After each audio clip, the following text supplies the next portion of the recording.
স্বার্থে আইনজীবীরা লড়াই করছে, করবে। আইনজীবীদের স্বার্থে আইনজীবীরা লড়াই করছে, করবে। এক আইনজীবীকে মারধরের ঘটনার প্রতিবাদে কাজ বন্ধ রেখে রাস্তায় বসে বিক্ষোভে আইনজীবীরা। চলতি মাসের 11 তারিখে দুর্গাপুরের সগরভাঙ্গায় অসুস্থ আইনজীবী আব্দুল রবের চেম্বারে ঢুকে মারধরের অভিযোগ।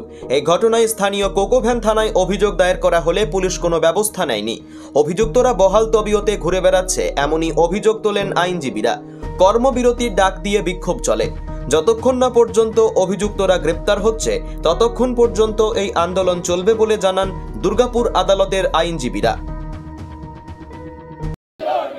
আইনজীবীদের নিরাপত্তার স্বার্থে আইনজীবীরা লড়াই করছে, করবে।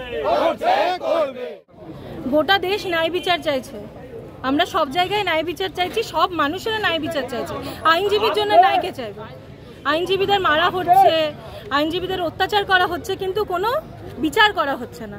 আমরাই তো বিচার চাইছি অন্যদের জন্য, আমাদের জন্য কে বিচার চাইবে? আমাদের তো কোনো নিরাপত্তা নেই। দেখুন, গত 11 তারিখ আমাদের বার অ্যাসোসিয়েশনের অত্যন্ত গুরুত্বপূর্ণ সদস্য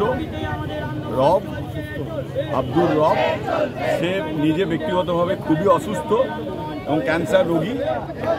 তার বাড়িতে হঠাৎ করে এলাকায় কিছু দুষ্কৃতকারী তারা আক্রমণ করে 11 তারিখ সন্ধ্যাবেলা।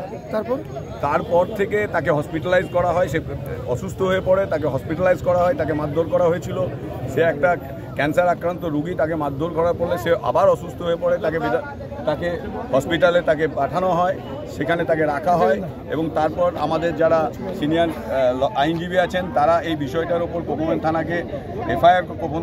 থানায় গিয়ে তারা এফআইআর করেন এবং সেই এফআইআরের পরিপ্রেক্ষিতে যে কয়েকজনের নাম দেওয়া আছে তারা তো নয় এবং অন্য কেউ এই ব্যাপারে এখনও পর্যন্ত, আমরা সমাজের একটা গুরুত্বপূর্ণ অংশ, সেই গুরুত্বপূর্ণ আইনজীবীরা সমাজের একটা গুরুত্বপূর্ণ অংশ এবং আইনজীবীরা যেখানে আক্রান্ত হচ্ছে সেখানে সাধারণ মানুষের নিরাপত্তা নিয়ে অবশ্যই প্রশ্ন থেকে যায়। তাকে বারবার রিপিটেডলি তাদেরকে রিকোয়েস্ট করা সত্ত্বেও তারা এখনও পর্যন্ত কাউকে গ্রেপ্তার করেনি এবং সেক্ষেত্রে আর কোনো রাস্তা না পেয়ে আইনজীবীরা আজকে রাস্তায়। তাদের ব্যুরো রিপোর্ট, নিউজ আই 24।